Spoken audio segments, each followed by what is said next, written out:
Hello friends, आज मु आपण मानक पई नै आसी मशरूम रो एक रेसिपी जहा होची कि छतु आलू तरकारी। मुख्यतः छतु रे आपण माने बहुत प्रकार तरकारी खाइथिबे, किंतु मो भली थरे छतु आलू तरकारी बनै कि खांतु, आपण मानको निश्चिंत बहुत भलो लागिबो। छतु रे बहुत हेल्दी थाए। बाय द वे मु जानी आपण माने देखुचंती ईस्ट इंडिया जानी किचन को। जदि आज रेसिपी टी आपण मानको भलो लागिबो प्लीज लाइक टे करिवे। मो चैनल ले नुआ देखुथिले प्लीज सब्सक्राइब करबा को जमा भी भूलिबेनी। मोर नुआ नुआ रेसिपी गुडी को देखिबा पई। ताहले चलंत हमें फटाफट छतु आलू तरकारी प्रस्तुत करि नबा। छतु आलू तरकारी बनेबा पई मो एठी 300 ग्राम रो छतु को नेछि। ताको भलो भाबे परिष्कार करी काटी नउछि। देखंतु मु छतु को भलो भाबे काटिकी परिष्कार करि नेछि। एबे चलंतु ताको आमे धोई नबा। छतु को परिष्कार भाबे 2 रु 3 थरा धोई नबा। छतुरु अपरिष्कार पानी जिबा जाए।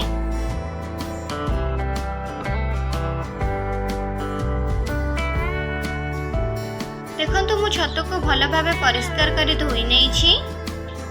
छतु को भलो भाबरे बाकी थिबा पानी को चिपुड़ी को बाहर करि नबा। एबे चलंतु जिबा नेक्स्ट स्टेप को। छतु तरकारी रे आवश्यक होतिबा सामग्री मु एठी छतु संगरे 2टा आलू को नेछि, गोटे पियाज को नेछि, 2टा टमाटो को नेछि, 7 रु 8 कुला रसुण, खंडे अदा, गोटे चमच गोटा जीरा, गोटे सुखिला लंका को पेस्ट बनाई नेछि। छतु आलू तरकारी बनेबा पई मु एठी गोटे नॉनस्टिक कढ़ाई को गरम करि नेछि। एबे सेथिरे हमें 2 बड़ चमच सोरिष तेल दे दबा। तेल गरम होई गला परे आमे जो छतु को धोई रखिथिले ताकू दे दबा। देकी ताकू भलो भाबरे भाजी नबा। लाइट ब्राउन कलर हेबा पर्यंत भाजी नबा। एबे हमें दबा छतुर स्वाद अनुसार लूण। लूण को भलो भाबरे मिसाई नबा। छतुरु पानी बाहरी थाए।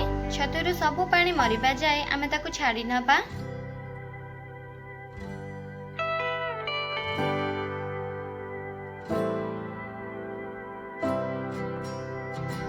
देखंतु हमर छतुरु सब पानी मरि गलानी। एबे छतु को हमें लाइट ब्राउन कलर हेबा पर्यंत भाजी नबा। देखंतु हमर छतु लाइट ब्राउन कलर भाजी होई गलानी। एबे हमें ताकू गोटे प्लेट को बाहर करि नबा।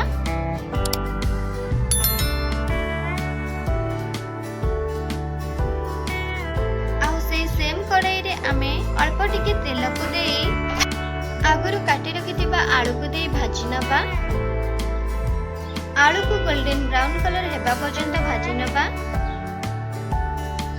देखंतु हमर आलू गोल्डन ब्राउन कलर होई गलानी।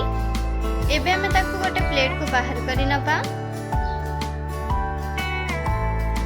देखंतु हमर छतु आलू भाजी होई गला। एबे चलंतु हमें छतु आलू तरकारी पाई मसला प्रस्तुत करिबा। सेति पाई मु से सेम कढ़ाई रे गोटे चमच सोरिष तेल को देउछि। तेल गरम होई गला परे आमे सेतिरे गोटे चमच गोटा जीरा को दे दबा। दे फोटाई नबा। एबे सेतिरे हमें काटी रखिथिबा पियाज को दे दबा। आ पियाज को भलो भाबरे भाजी नबा। पियाज को गोल्डन ब्राउन कलर हेबा पर्यंत भाजी नबा।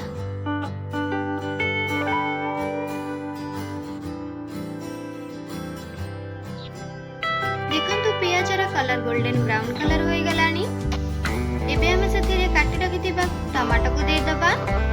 दे भलो भाबरे भाजी नबा। टमाटो जे पर्यंत घोली न जाईछि।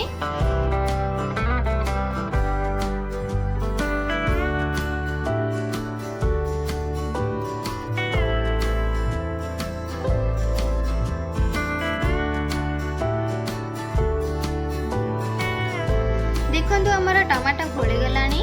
एबे हम सेथिरे दबा आधा चमच हळदी गुंड आ आधा चमच लंका गुंड। दे भलो भाबरे गोळाई नबा।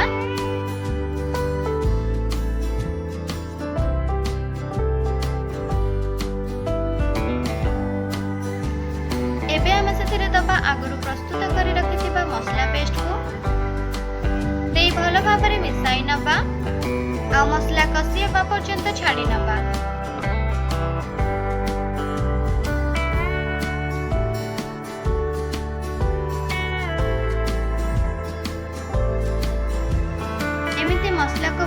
कषि चलिबा जेमिति हमर अदा रसुण स्मेल भल भाबरे जीव भारी।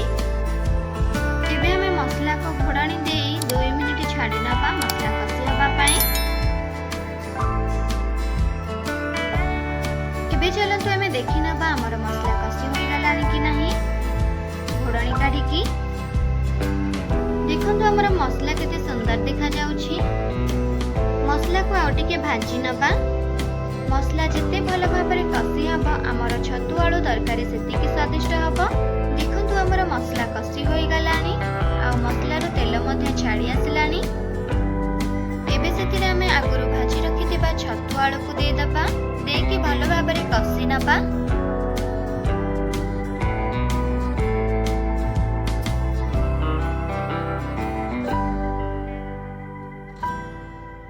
एबे हमें दबा सेतिरे स्वाद अनुसार लुण। लुण को दे भल भाबरे मिसाई नबा।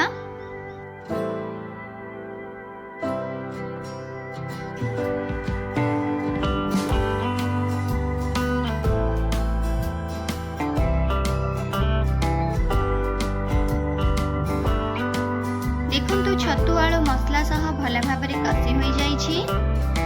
एबे सेतिरे दबा आमे ग्रेवी पई अल्प किछि पानी को मुएठी छतु आलू तरकारी को जुकजुकिया टाइप रो रखिबा पई अल्प टिके पानी को नेछि। आपण आपणक ग्रेवी अनुसार कम बेसी करि परिबे। एबे हमें घोड़णी दे 5 रु 10 मिनिट छाड़ी नबा आलू सिजिबा पई। एबे चलंत हमें घोड़णी काढी देखि नबा हमर छतु आलू तरकारी प्रस्तुत होई गलानी कि नाही। देखंतु हमर छतु आलू तरकारी देखिबा को केते सुंदर लागुछि। खाइबा को मध्य सेतिकी स्वादिष्ट लागिबो।